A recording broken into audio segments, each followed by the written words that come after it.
asawa, walang boyfriend si ma'am. Si sir ho kasi nakasali na po ito before. Kamusta po kayo nang nakausap ninyo, sir? Wala na po sir, yung kausap ko yan, yung block ako eh. Ah, Ayaw niya pa yung hindi, yung kasal. kasal po kayo? Kasal po kayo? O, so tapos block ka niya? Oo, ayaw niya daw eh. Ay, ganun? Ba't kailangan niya kayo i-block? No, di po ba pwedeng friend na lang, di ba? Ayun ko sir, kung lagi pa yung block yan, hindi naman lagi yung kasama sa kanya eh. Ay, hayaan mo siya, no? Akala niya siya ay babae sa mundo, ah. Oh. Pero si ma'am sa Mindanao po ito eh, no? Saan po kayo ngayon, sir? Dito raw ako sa amin sir. Sa anong province mo? Anong lugar? Infanta Pangasinan po. Pangasinan. O, sige, usap po. Usap po kayo ni ma'am, ha? Medyo maingay lang. Oo. Usap po kayo. Timer start. Pasok. Ma'am, Hello po. kumusta po kayo? Okay lang po. Kayo po, kumusta rin po kayo? Okay lang po. Taga saan nga po kayo?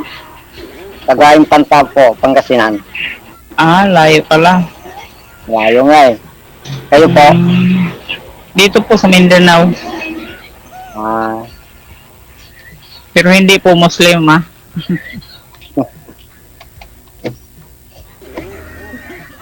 Pero ngayon mo pang Kayo.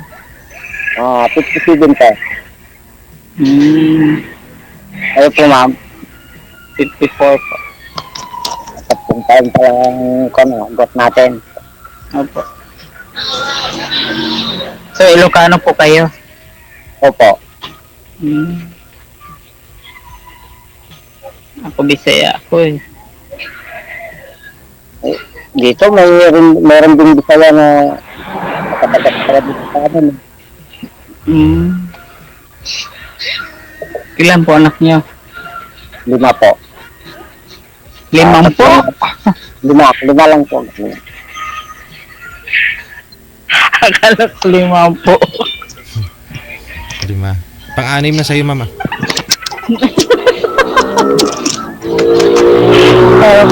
Ano pa ba? May pang-anim pa ba? Ay, init po kasi dito, DJ eh. Kahit saan ka man ngayon, mainit talaga. Kayo po, yan mga anak nyo ma'am. 4. Bali siyam na. Oh. Siyam na. Kaso lang, wala na akong problema sa mga anak ko. Malalaki na lahat po eh. Kahit ako nga, malalaki na sila. May asawa na yung panganay ko eh. Po? May asawa na yung panganay ko. Ganun ba? Sa akin, po binata pa eh. Yung 4, binata rin. Ay, yung 4, wala pa. Yung isa, yung buntot yung tayo. Puro ano po, yung babae po, anak niyo. Dalawang babae, 3 lalaki po. Nasaan po pala tawa niyo? Wala na po, hindi ko alam kung saan. Bakit po? Nag-abroad sa iba. Ano po ba? Ano ba talaga? Wala ko kayong busis, ma'am. Ninyo? Bali, nag-abroad yung asawa niyo po, sir, tapos hindi na bumalik. Yun po ba yun? Hindi sir, nag-abroad lang sa ibang bahay. Baka babalik pa ho yun, sir. Kasi yung mga OFW, pag mag-abroad, bumabalik pa ng Pilipinas eh. Oo nga po. Baka babalik pa ho yun sa'yo. Tagal mo. 9 years na. Yung iba nga nag-abroad, sir, tag 30 years eh. May 40 years nga. Baka sa'yo, babalik pa ho yan. 9 years pala. Malabo na yun, sir. May bago na siyang kinakasama. Oo, sir. Meron na. Okay. Ano na po pala? Tapos yung mga anak niyo po, andyan sa inyo lahat po. Opo, ma'am. Nandito sa akin. Kayo lahat po mabuhay. Oo.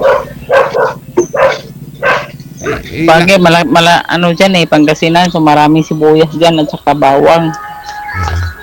Ilang taon na po ba yung bunsong anak mo, sir? Pang 17 po, sir. 17. Malalaki na naman pala, no? Mm.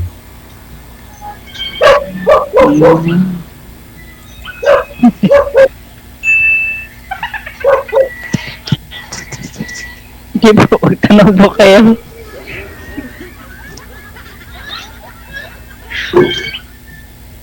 Kayo po, magtanong po. Kayo muna po. Parang Hiya ko rito. Pinapawisan ako ng bigla. Ng gusto eh. Crush mo si sir, no? Kaya, Crush mo si sir, ma'am, no? ewan ko.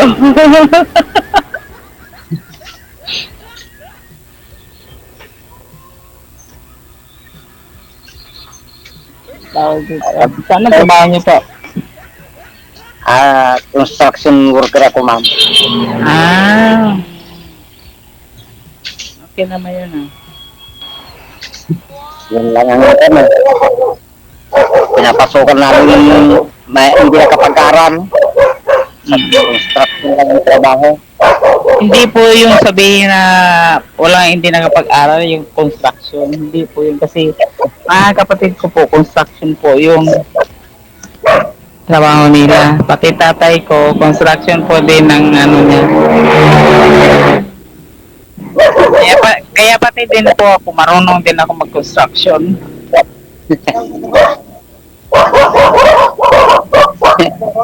Hindi nyo na itanong. Maingay yung aso. Baka may bisita ako kayo dyan. Okay, sir po yun. Tumadangol daw. Maraming aso si sir eh. Lumipat na lang po kayo ng pwesto, sir, kasi may ingay din po yung mga motorsiklo. Sige, lido yata kayo ng daan. May ano eh, may bisita si sir yatang darating kaya tumatahol yung mga aso niya. Dumaan lang sila, ma'am. Dumaan lang po ba?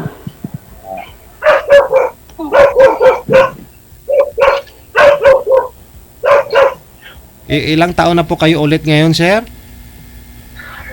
57 ko lang, sir, nung nakaraan na April. Oo, April April 10. April 10. Ano? Okay. Magtanong na po kayo.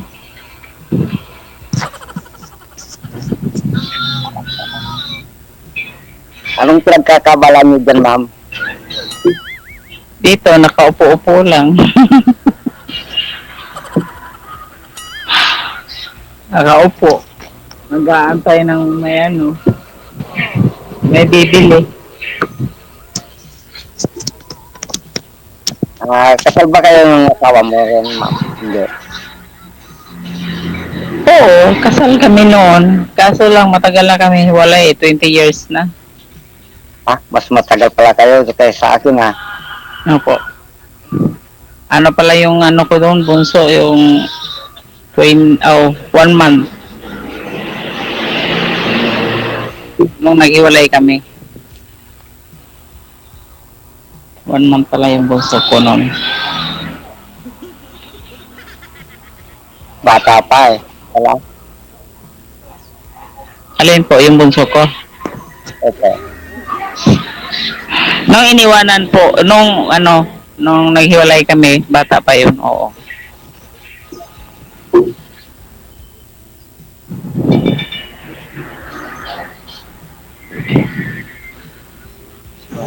Magkano lang?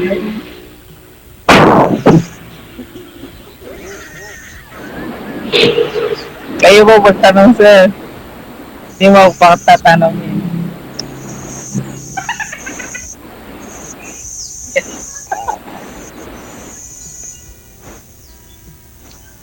Kayo na, ma'am. Parang wala akong maisip din, eh. Wala rin. Kaya nga po, wala rin ako maisip kung ano itatanong ko sa'yo. Kasi first time ko dito eh. First time ko sumali. Kayo po, pangalawang beses na kayo sumali eh. Pangalawa nga ngayon, pinapawisan na ako tuloy. Bakit po? Parang nilirgis ko, ma'am. Hala. Crush mo sir si Eh, Crush mo sir si ma'am? Kung gusto niya ako, sir. Hindi ba? Hindi ba? Ikaw, crush mo ba si ma'am? Siyempre, bago ka gustuhin ni ma'am, dapat alam niya na gusto mo siya. Oo naman.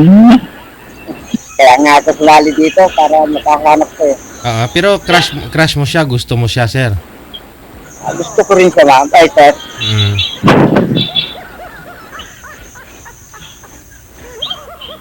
Meron ba? Ayun pala, ma'am. May pag-asa. Ewan ko sir. Ewan ko ni Jay.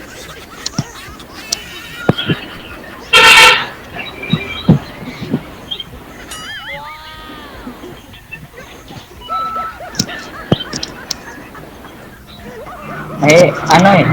Mahirap naman yung ano. Tawag dito. Biglaan baga. Baka dumugo. So, ganun. Mayroon yung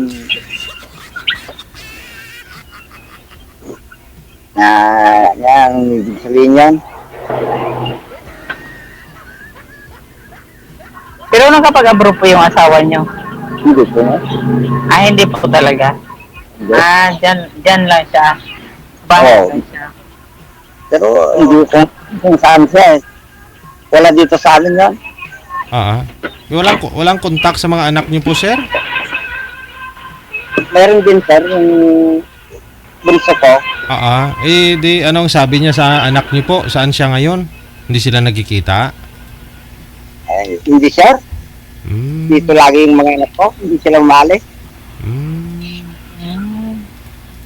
Di, mainam po yan, hindi kayo iniiwanan ng mga anak mo. Hindi naman po, ma'am. Bata pa yung bunso ko rin noon. Pero isa na lang ho yung nag-aaral, sir. Isa na lang ho yung nasa inyo. Dahil lima din sila, sir. Andyan sila lahat? Wala pang mga pamilya? Yung mga anak mo? Nandito yung kaan, pati yung asawa yung panganay ko. Nandito rin kasi trabaho rin dito. Sa'yo din lahat, magkasama po kayo lahat. Opo, ma'am. Hindi sila bumukod. Masaya yun. Dati akong inaalis dito. Kung minsan, Super sa'yo yung DJ. kung minsan pupunta ako sa Maynila eh. Nagtatrabaho.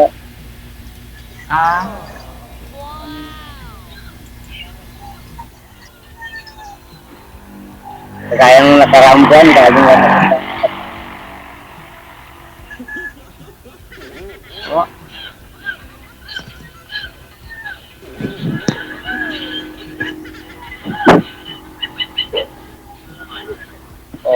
tanong kayo, ma'am. Kayo po magtanong, marami na akong may tanong sa'yo eh. Para alipas po kayo Para may kinatakutan kayo Wala po, ma'am. Kung meron, hindi na ako sumali dito. Kasi ito live eh. Opo, live talaga. Buong mundo nakakita. Kaya nga, ma'am eh. Ganun po ba? Kung may tinatago yung isang tao, hindi makiano sa live. Tama. Tama nga po. Talaga naman po eh. Totoo yan. Baba nyo lang po konti. Ma'am, baba nyo po yung mic, ma'am. Huwag itapat sa ilong. Masakit sa tahinga.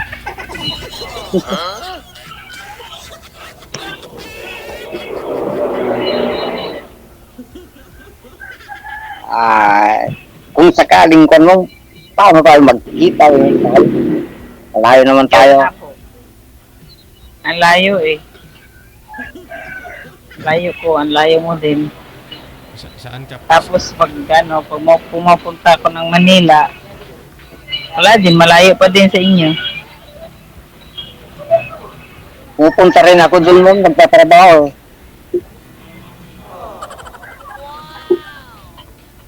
Kaso lang dito lang ako, ano po, bumibisita lang ako sa mga anak ko doon.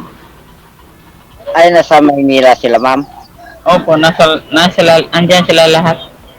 Saan ka po ma'am sa Mindanao ma'am? Anong province mo? Ano talaga DJ, dito ko sa, ano, ang city namin Pagadian talaga DJ. Hmm.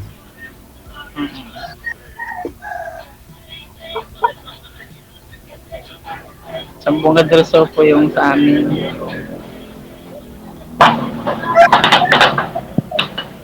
Kaya medyo malayo. Hindi kaya medyo malayo talaga.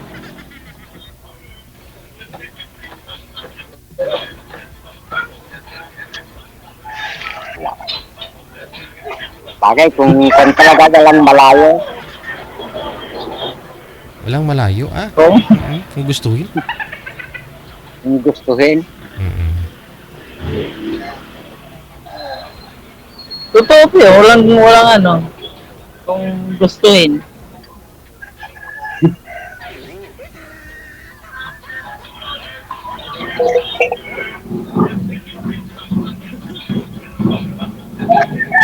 Malayo ang tingin mo sir ah. Saan ka nakatingin?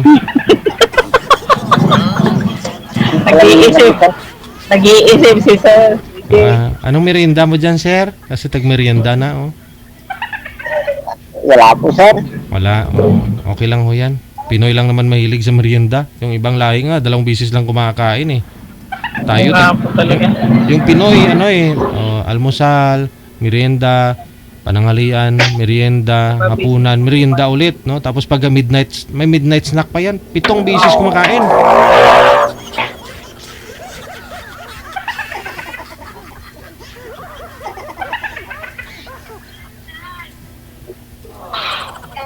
Kahit kailan po sa ma'am, sakaling pupunta kayo sa Manila. Di ko po alam kasi ano lang ako nag-aantay lang ako ng anong sasabihin ng mga anak ko kung pupunta ako doon. Doon lang ako makapunta. And tapos hindi rin ako basta-basta dito makaalis kasi ano sa barangay minsan ginagawa minsan sa barangay. Bali, barangay official din po kayo, ma'am.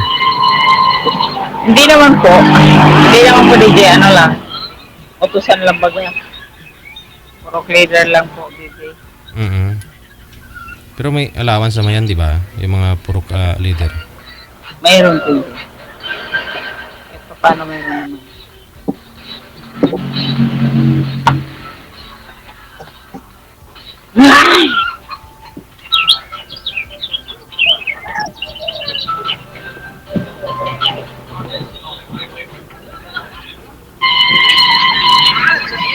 Kayo po. Mga May katabi ka siguro dyan, sir, na nagsiselfone, sir. Maingay ho.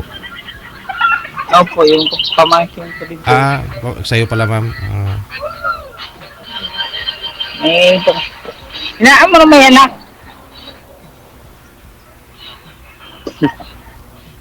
Pinahinaan, no?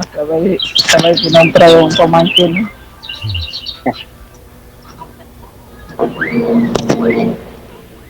Pag hindi kasi mag-headset dito, maingay kasi nandito lang ako sa ano ng kalsada. Sa highway kasi ako malapit. malapit po kayo sa highway. Opo. Kaya ano, Maganda bang tinda dyan, ma'am? Kahit palamig lang. marami po DJ.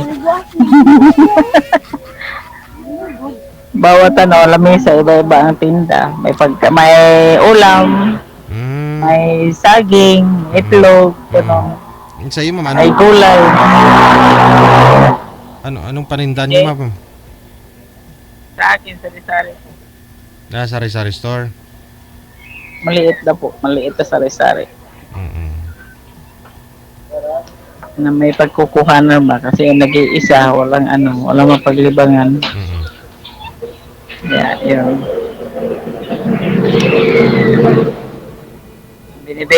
Binibigay sa anak ng allowance. Tinda-tinda. Maganda ho yun. At least, baka, kahit balik ano lang punan, importante nakakain ka. Okay na ho yun. Opo. nakagala. Mm. Gala eh. Walang ano eh. Walang tawag dito.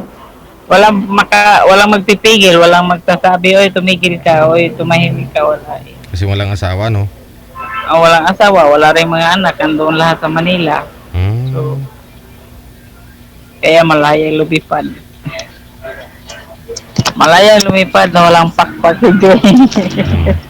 Eh, ayaw niyo po dito sa Manila, ma'am? Magstay sa ng mga anak mo? Actually, dyan po ako dyan nung last year lang. Kauwi ko lang dito, DJ. Ano lang, kasi nag-aaral pa nung anak ko. Nung ano, yung bunso ko, nag-aaral pa noon. Mm. Ng, ano tawag dito? Senior high. Mm. Ayaw na niya mag-aaral ng college. Kaya, nag-decide na siya magtrabaho. Sayang. Siya punta ng ano. Pinapunta ng mga kapatid. Kaya nandun na. Kaya sabi ko wala naman mag-aaral. So mag-stay na ako dito. Mm.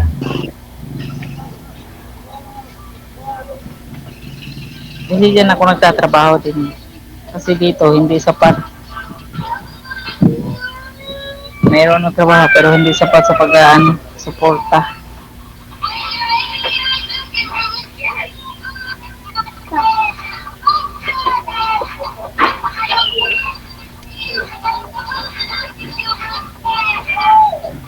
Kayo po, kung tanong po kayo.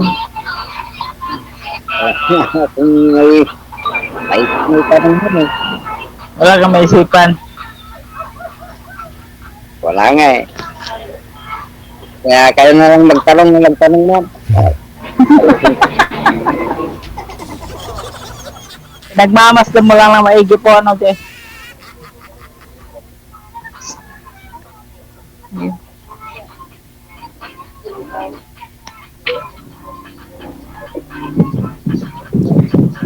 Alam na mga anak mo, sir, na sumasali ka dito, sir?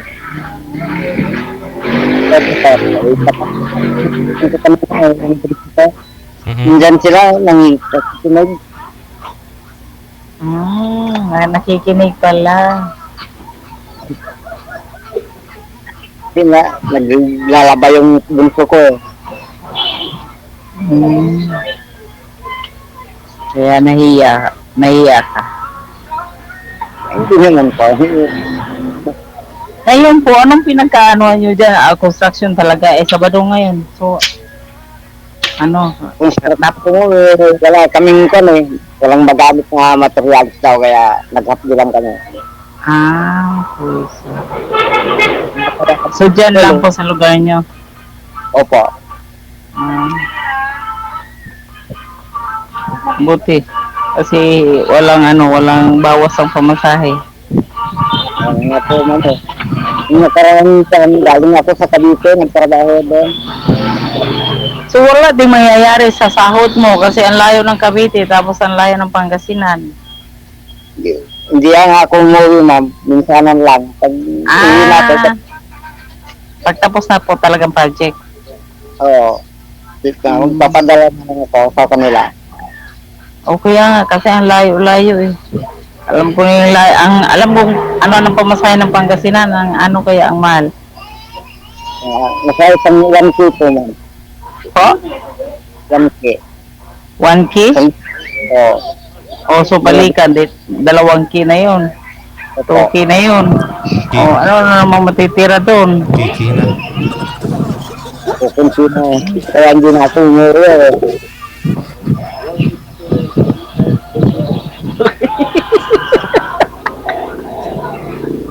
Ilan po sa mga anak mo, sir, ang may trabaho, sir?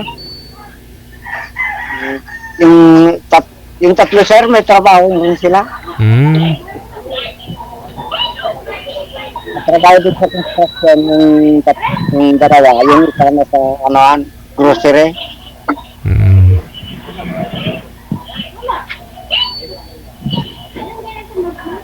Ano ba? Sa grocery. Okay na naman yun.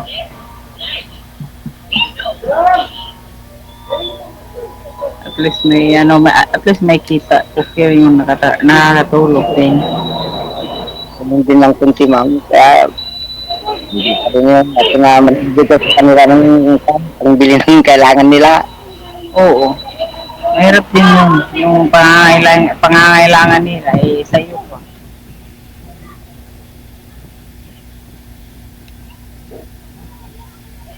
Kaya yung ko lang, bunso ko ang inaasikaso na hindi inaasikaso ko dito. Oo. Nag-aaral pa po, di ba? Opo. Nag-grade 12 na. Grade 12 na. Eh, maano pa yan? Mahaba-haba pa nga ano yan. Kaya nga, dito naka-module sila. Walang pasok. Sobrang init. Lahat naman po eh. Lahat naman po ng ano, mga estudyante. Kahit dito mga pamangkin ko naka-module din eh.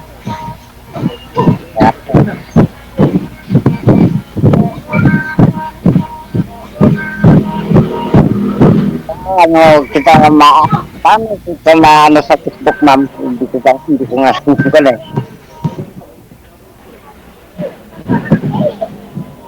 Yun din ang pangalan ko, ganun din po. Ah,